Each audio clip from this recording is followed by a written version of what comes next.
que é um espetáculo. Quem conhece vai logo se identificar. Vou começar aqui, 2 Crônicas 20.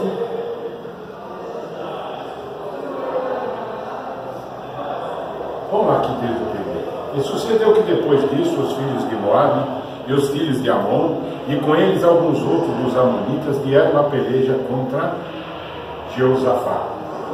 Então vieram alguns que deram aviso a Jeosafá, dizendo: vem contra ti uma grande multidão da além do mar e da Síria, e eis que já estão em Azanon Tamar, que é em Gedai.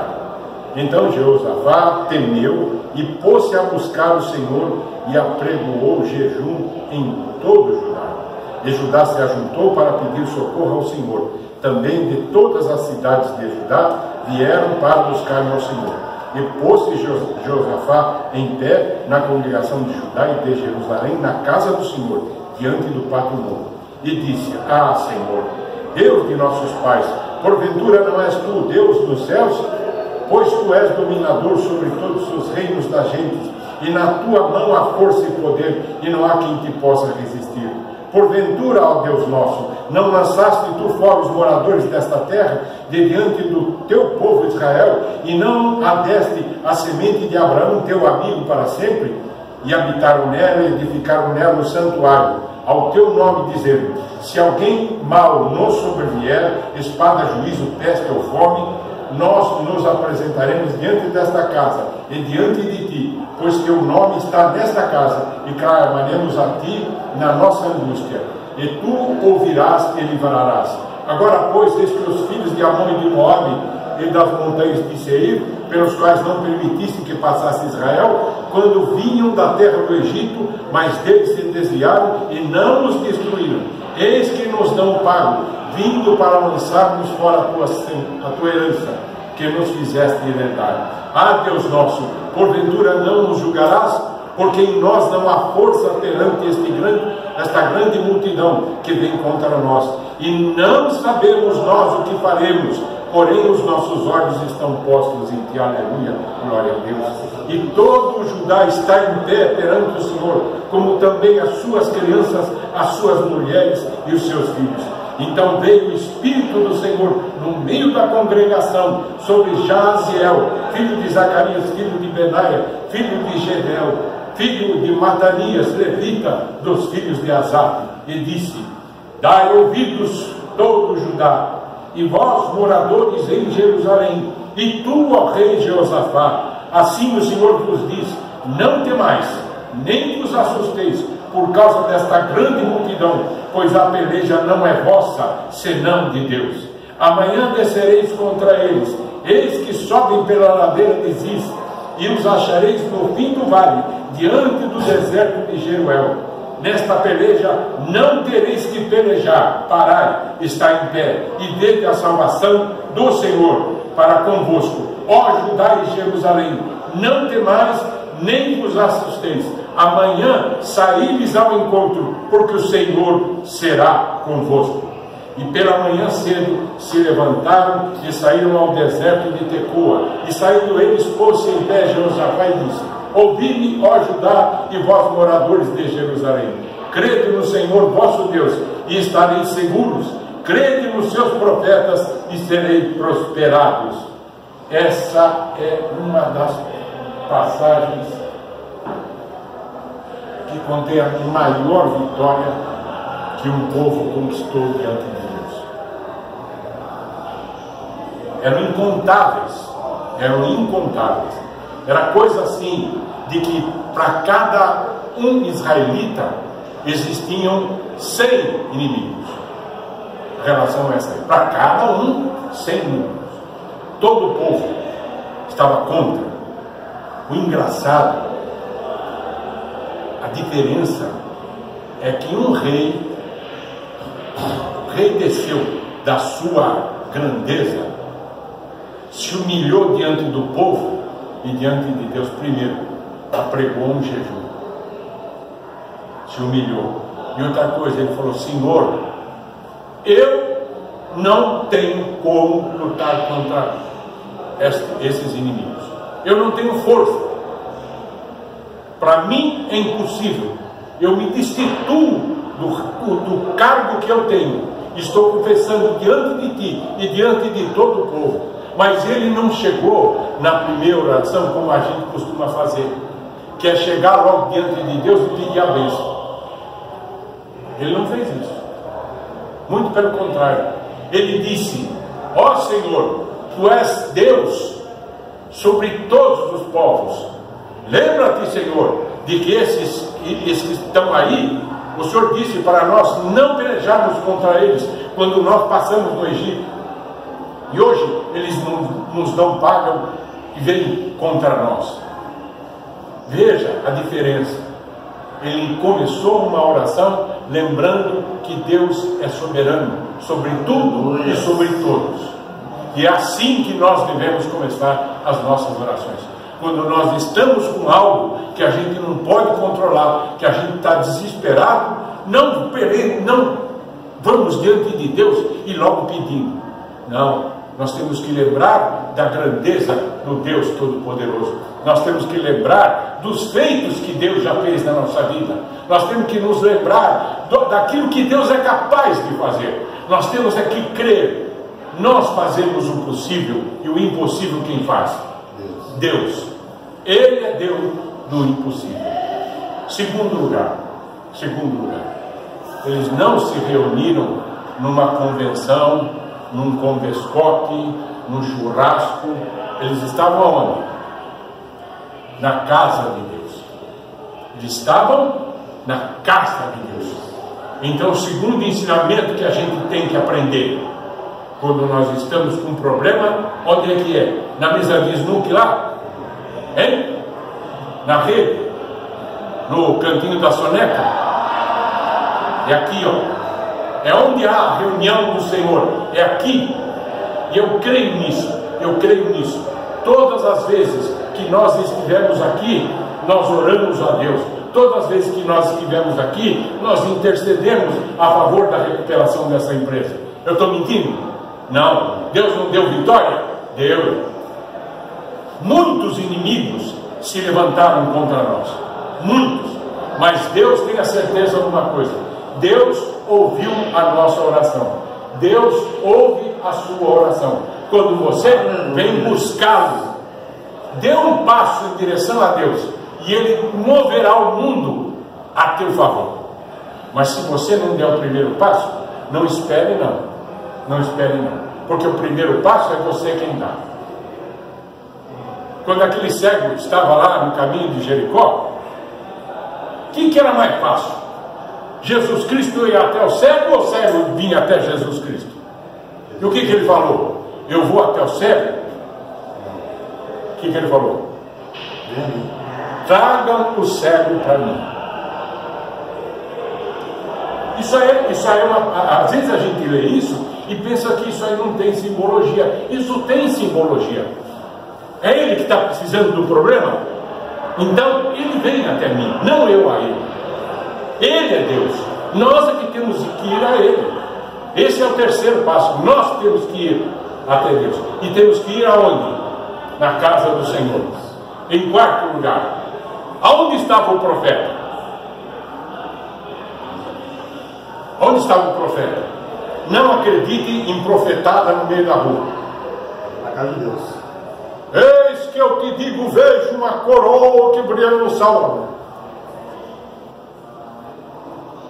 Quando o profeta fala na casa de Deus. O profeta fala quando você está reunido em nome de Jesus Cristo. Aí ele fala, aí você crê. Não creia em profetada no meio da rua. Quando Josafá confiou diante de Deus, nós estamos na tua mão, Senhor, que eu não sei mais o que fazer, eu estou desesperado. Vocês calculam o desespero deste rei? Vocês podem imaginar? Vocês podem imaginar o desespero deste rei? E ele abriu o coração dele. Quando ele abriu o coração dele, o que o Senhor disse? O que Deus disse a ele? Calma. Eu ouvi a oração. Vocês não vão ter que pelejar. A batalha é minha, disse o Senhor. Ele ouviu, e ele disse: vocês não vão pelejar. E disse aonde estava o problema, e disse aonde os inimigos estavam parados. Quando Deus fala assim, Ele faz a bênção por completo. Ele vai mostrar para você onde é que está o problema. Ele vai mostrar onde é que o inimigo está atuando na tua vida, como ele fez. Então, na casa do Senhor, o profeta disse, o profeta falou, o profeta revelou.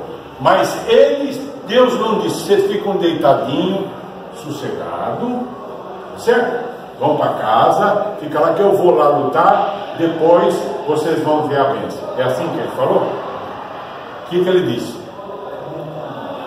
Vocês vão se posicionem lá. Vocês se posicionem onde está o inimigo, mas vocês não vão ter que lutar. Mas o posicionamento, Israel teve que ir. Israel foi lá, não batalhou, não pelejou, mas houve uma diferença, que isto foi Josafá quem fez. Josafá disse: o que ele colocou na frente? Ele colocou general, ele colocou exército, a infantaria, a cavalaria. Quem que ele colocou na frente? Quem conhece essa passagem? Sabe o que ele colocou na frente? Os levitas. Os levitas. Eles começaram a louvar o nome do Senhor antes de receber a vitória. Antes. Isso foi por conta de Josafá. Isso foi um maior testemunho que Josafá podia dar de que ele estava crendo na vitória. Por quê? Porque ele louvou antes. Louvar depois de receber a vitória, a bênção, é facinho. Eu quero ver é louvar antes de receber a vitória. A diferença é que às vezes a gente não recebe bênção, tem de receber uma profecia, é porque a gente começa a duvidar. No meio do caminho a gente começa a duvidar. O mar fica revolto, não vou chegar do outro lado. Tem problema? Não. O senhor falou que eu ia receber a minha casa, ou que eu ia ser curado dessa doença. Eu acabei de sair do médico, a doença ainda está aqui. Nós somos humanos e imperfeitos, mas tem hora que Deus vai nos provar para que nós demonstremos que nós temos fé. Isso acontece comigo, com você, com cada um que está aqui. Sempre Deus vai nos provar, sempre Deus vai testar a nossa fé. E é nesse momento que a gente tem que dizer: não, Deus falou que eu estava curado, e a palavra dele vai se cumprir. É assim que a gente tem que ser, como fez Josafá. E o que aconteceu? Eles lutaram entre si, eles se suicidaram, eles mataram uns aos outros. Tanto é assim que Israel ficou um longo tempo pegando o quê? As bênçãos, recolhendo o quê? Recolhendo todo o tesouro que estava juntado. Não foi pouca coisa, foi muito. E o que foi feito depois? Depois da batalha, o que o Josafá fez? De novo na casa do Senhor, e de novo eles foram agradecer a Deus.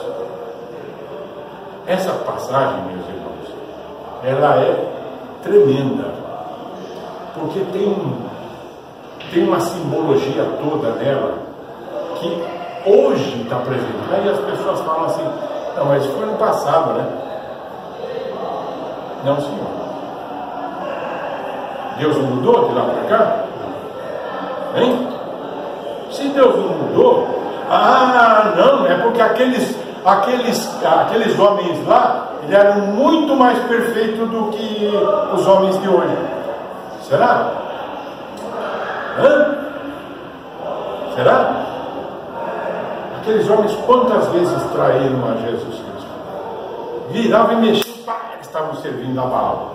Que nem nós hoje neste carnaval, que está aí, Xangô, Inhansã, Xoxum, Yongun, não sei o que das contas e não sei o que lá. Ah, mas eu vou no carnaval só para me divertir. Se você está lá no meio daquele treco, você está servindo ao Yongun, Yanchang, Xanchang, essa montoeira de coisa. Mas os homens antigamente não eram tão mais perfeitos que nós. E Deus, a mesma, tanto assim, meus irmãos, tanto assim, que apesar de ter feito tudo, mas Jesus Cristo veio para dar salvação, fez o sacrifício na cruz do Calvário, e tem imbecil que ainda mostra, ainda tem vontade de dar risada, mostra o diabo vencendo Jesus.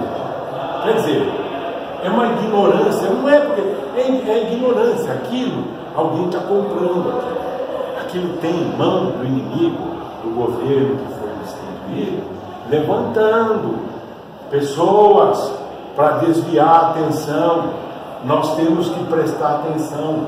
Josafá reuniu todo o povo, todo mundo, todos ouviram, e a gente precisa estar temendo ao Senhor e buscando a palavra, senão nós estamos correndo o risco de sermos varridos como folha ao vento.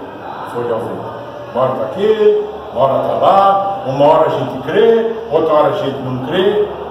Isso quem quer fazer é o inimigo. O inimigo é quem quer fazer isso. O inimigo é quem tenta nos desviar da nossa atenção, do nosso foco. Não acredite nas palavras maledicentes que partem de fontes impuras. Quando fala contra a tua vida, contra a tua. Se você está em Cristo, nova criatura é. Tudo pode, tudo é possível aquele que crê. É só isso que a gente precisa. Ah, mas não precisa de mais nada? Não precisa de mais nada. Aquele ladrão que estava lá na cruz, foi batizado? Passou pelas águas? Não fez nada disso. Foi salvo. Por quê? A salvação, quem dá a salvação? Quem pode dizer se aquele foi salvo ou não foi salvo? Eu? Só Deus. A nós não temos o direito de criticar ninguém. Fosse assim, Josafá tinha decidido no meio do caminho.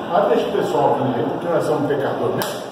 Mas eles foram lá e falaram: sim, Senhor, nós somos pecadores, mas o Senhor é um Deus que no passado esteve conosco, abriu o mar vermelho e lembrou de todas as bênçãos que Deus. O Senhor continua sendo Deus, nós somos miseráveis pecadores. E a maior prova disso é quando Jesus disse: houve um homem que chegou dentro do templo e disse: Senhor, ainda bem que eu não sou como este homem pecador. Aleluia! O outro, o que falou?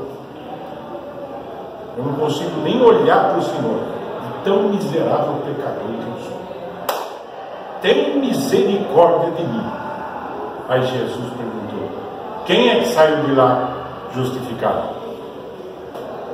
Quem saiu justificado? O pecador miserável. Aquele saiu justificado. Tá bom? Essa é a palavra que Deus tinha para vocês, para mim, para nós, Senhor, nesta tarde aqui. Nós temos muito caminho a percorrer, mas o Deus que abriu a porta lá quando elegeu o Marino e a mim, foi o mesmo Deus que deu a vitória, e é o mesmo Deus que vai continuar com essa empresa até o dia que Deus diga: o teu tempo chegou, eu agora vou começar um outro ciclo. Então não desista de vir buscar o Senhor, porque o Senhor está aqui, está ouvindo as mensagens, está ouvindo a tua oração. Vocês entenderam o que Deus está falando para vocês? Vocês são intercessores diante de Deus. Convide outros para que estejam aqui, para quê? Para a gente buscar a vitória. E a vitória que está aqui não é a vitória só da empresa não, tá? Deus está mandando falar para vocês. A vitória é a vitória particular de cada um de vocês. Deus está ouvindo a sua oração, Deus está aqui e Ele está dizendo: eu tenho ouvido a tua oração, e eis que eu estou à porta e bato, e se você abrir, eu cearei contigo, e a ceia não vai ser ceia miserável, não vai ser ceia um arrozinho, um feijãozinho, é ceia grande. É isso que o Senhor quer dar a vocês. Amém? Amém? Vamos orar então, vamos agradecer. Irmão, pode falar. Maravilhoso Deus, poderoso.